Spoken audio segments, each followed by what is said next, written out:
Well, resignations were in vogue today. Queensland opposition leader David FRECKLINGTON stepped down from her role as LNP leader, despite promising to stay where she was, even after the party's defeat on Saturday night. Once all of the results are finally declared, I will convene a party room meeting and I will ask my colleagues to appoint a new leader of the Liberal National Party. I will not be a candidate in the leadership contest.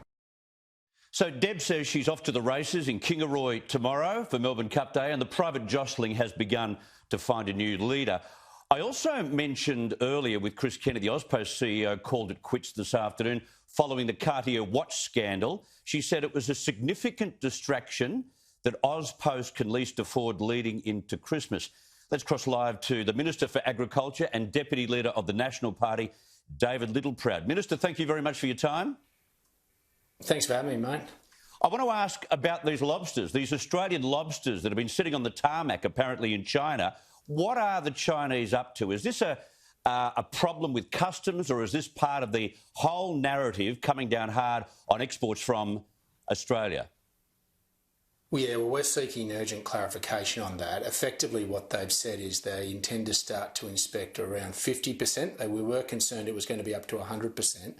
But the last advice we've seen is that it would be 50% of rock lobster that gets into China. What that means is to delay them clearing customs for 2 days or so, which basically renders them inedible. So that in itself means that industry is trying to work with us through our Beijing office with the Department of Agriculture and DFAT to get clarification around what this looks like. But China knows how strict quarantine procedures are here, both in terms of the stuff that we export and the stuff that we get in. We are the strictest in the world. They know that. And rock lobster is the gold standard within the world, and that's why we're asking very serious questions of Beijing officials as to why this has been imposed. They haven't imposed it on any other country, and that's the concern that we have, and I have personally. I last week wrote to my counterpart in Beijing asking for some clarification on cotton. Because effectively there was indications that they'd told importers not to take cotton from Australia. I'm waiting on a response on that, but I've also reached out my hand and said I think it's time that we sat down and talked this out, because I think it's important that we both have certainty. We're still seeing at business-to-business level, Chris, that agricultural exports are powering ahead in China. In fact, we did our beef quota by June this year, when normally we do it by November. Okay, so it's not all negative. It's not all negative. I want to move on. No, but it isn't, but we want to get to the bottom of it. The resignation of AusPost CEO Christine Holgate, the PM may have overreacted a bit because it's obviously hurt and embarrassed her, and she's gone, and apparently a fabulous hand. Yeah, and look, I've got to say from some of the feedback I've got from my own electorate and other National Party members is that they saw that some of the reforms that she'd undertaken were positive, although some weren't necessarily great for the bush. I've had a little bit of an issue with them about putting up rates, particularly for regional and rural people, while reducing them in metro areas. But as a whole, I mean, this was an issue that we just got to understand. We live in this fishbowl sometimes, and public perception didn't look good around the Rolex, and the PM obviously made it clear around the fact that that Rolexes are not in the mind of bonuses the way that it should be provided. If it had been in cash, one may have thought that it would not have even hit the news. OK, I want to talk about this draft legislation for a federal ICAC. It's come out today. Criticism already. It's been called one of the weakest corruption commission ideas in any of the states that we've seen, because we don't have public hearings. Now, some would argue that the public hearings often are show trials, as they have been in New South Wales. What's your stance on public hearings for corruption investigations?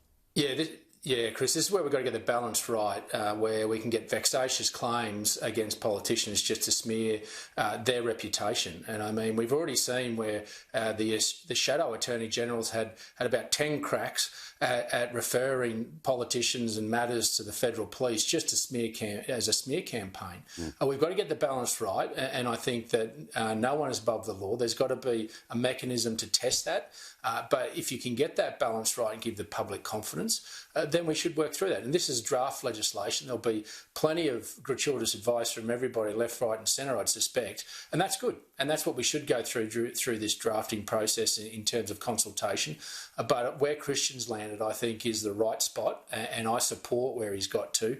And obviously we'll work through that with the crossbench to make sure that we can live up to that election commitment that we made before the election of putting in a federal commission.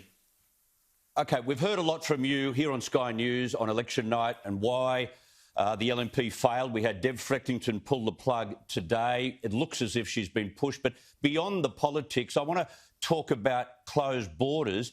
Does the win to Anastasia Palaszczuk at all validate her stance on that border? Surely not. Politically it does, but in terms of doing the right thing by this nation, it doesn't. This is the problem and the danger we've got into. This has become a really good business model for the states, is they can revert back to parochial politics of 120 years ago of putting up borders, and it plays out for them well and truly, and the federal government and the Australian taxpayer has to pay for it. This is where we need federation to work, to understand that federation should have evolved past the line on a map put there 120 years ago, that we back ourselves with science, with contact tracing, and we do that properly. And if you have an outbreak, you have a localised lockdown. I mean, even what they did on Friday was a politically motivated move just before the election. But if she was serious and going by the science, there are parts of regional Western Victoria that haven't had cases. That's Why right. didn't they open Queensland up for them as well? That's right, If you're predicating exactly. this on the best medical advice, and this is the thing, is the Chief Medical Officer in Queensland has become a political player in this, and it's not healthy for a democracy or public officials. Let's have the science, let's make it transparent, let's show everybody what the science is, and we've got an APPHC, get it peer tested, peer reviewed, where we can all sit there and see it instead of behind the closed shop, but be consistent. And that's the problem. This is a business model the states are all taking up. The territories had a win out of it. Queensland's had a win out of it. WA will have a win out of it. But you know who pays for it? The ATM is open, and they keep on putting the card into us, and they expect the Australian taxpayer to keep paying for their parochial politics. You're right. I think you're dead right. And she used it successfully, but it's not in any advantage to Australia at all, and nor the Australian government or taxpayer. David Littleproud, thank you so much for your time this evening.